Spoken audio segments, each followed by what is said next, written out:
नमस्कार माझ्या सर्व लाडक्या मित्रांनो, स्वागत आहे तुमचे आजच्या आपल्या एका नवीन कथेमध्ये. मित्रांनो, ज्यांना अशा कथा बघायला आणि ऐकायला आवडतात त्यांनीच अशा कथा बघाव्या. तर चला आजच्या आपल्या एका नवीन कथेला आपण सुरुवात करूया.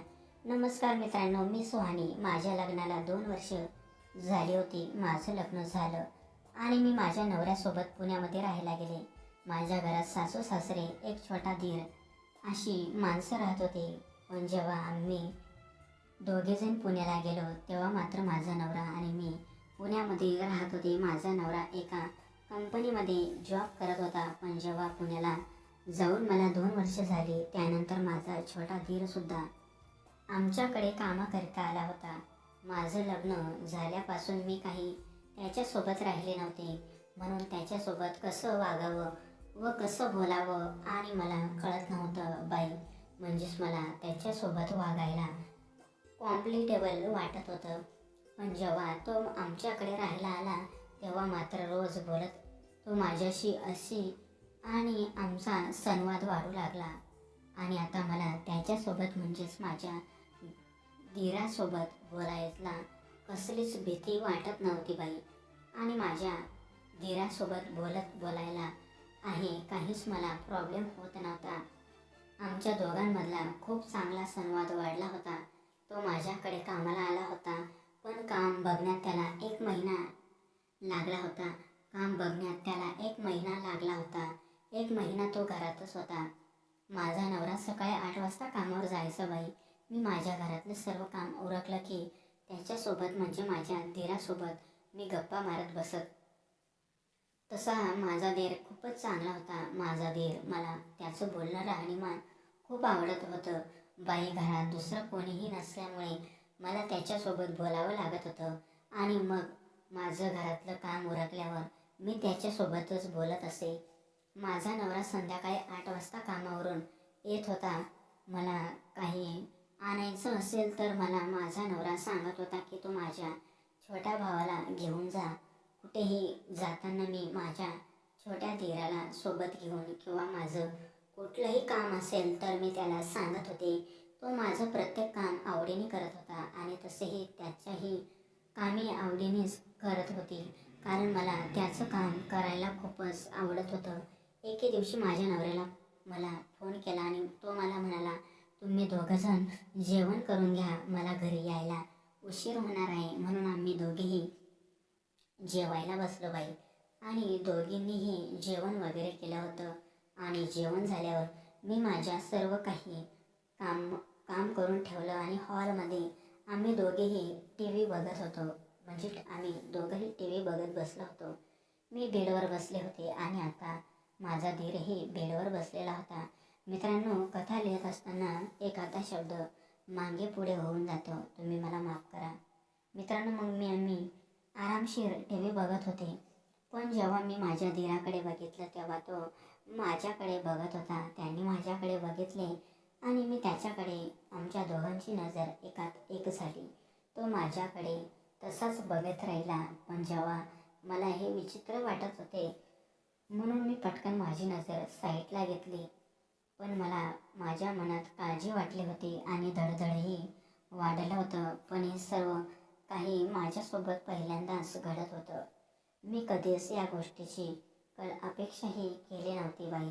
आता मात्र माझ्या काळजात धडधड वाढू लागली होती. मलाही न राहता मीही त्याच्याकडे बघू लागले आणि तोही माझ्याकडे एकटक लावून बघत होता बाई. आता माझ्या हातसुद्धा थरथर कापू लागले होते. थोड्याच वेळात तो माझ्यापाशी आला. सकाळी पूजा केलेल्या हाताला लाल कुंकू लागलेला होता. त्याने ते लाल कुंकू पाहून माझा हातात घेतला आणि म्हणाला, हाताला काय लागलं आहे? मी त्याला सहज उत्तर दिलं, सकाळी तुळशीला पाणी घातलं असताना हळद कुंकू वाहताना ते हाताला कुंकू लागलं होतं. पण त्या निमित्ताने त्याने माझा हातात घेतला होता. माझी दडदडी वाढली होती बाई. तेवढ्यात तो मला म्हणाला, एवढं काय थरथर कापताय? मी काहीच केलं नाही. मी म्हणाले, हो, पण हे तुम्ही काय करत आहात? तेवढ्यात तो मला म्हणाला, काय झालं? तू मला आवडत नाही का? मी म्हणाले, नाही. पण हे असं करायला नको, आवडत नाही असं काही नाही. पण तेवढ्यात तो म्हणाला, म्हणजे तुम्हाला आवडतं? त्याला म्हणाले, मी असेही म्हणाले नाही. मग तेवढ्यात तो म्हणाला, तुम्ही आवडत नाही असे म्हणणार नाहीत. आता मात्र मलाही नाही, सहनशक्ती कमी पडली होती आणि मी हे आता सहन करू शकत नव्हते. तो मला त्याच्यातच गप्पांमध्ये गुरफाडून टाकत होता.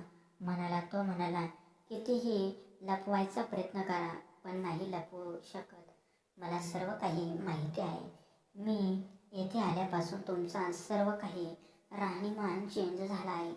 माझ्यासोबत राहणीमान, बोलणं, चालणं हे सर्व तुमचे चेंज झाले आहे. मला समजत नाही असं समजू नका. मी काही लहान नाही. मी त्यांना म्हणाले, असं काही नाही. तेवढ्यात तो म्हणाला, असं काही नाही तर घ्या माझी शपथ. मी म्हणाले, नाही, मी असं नाही करू शकत. जेवढे तो म्हणाला, म्हणजे याचा उलट अर्थ मी जो बोलतोय ते खरे आहे का? तुम्ही शपथ घ्यायला घाबरत आहात म्हटल्यावर काहीच खरं आहे. मी त्यांना जोरात ओरडल्या आणि म्हणाले, हो, मला नाही कळत माझ्यासोबत असं काय होते, पण हे माझ्यासोबत होते.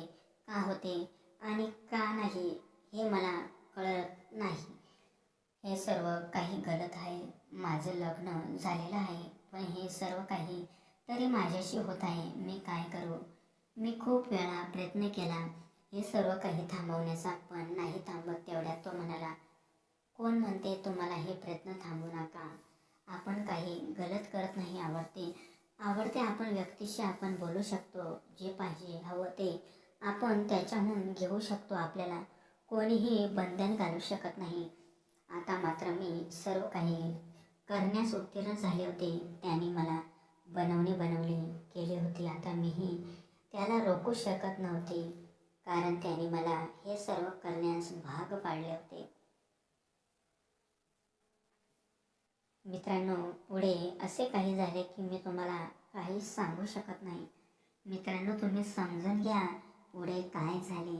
मित्रांनो, जर तुम्हाला आजची आपली ही एक नवीन कथा, सुंदर कथा जर तुम्हाला नक्कीच आवडली असेल तर आपल्या चॅनलला तुम्ही सबस्क्राईब करायला विसरू नका बरं का मित्रांनो.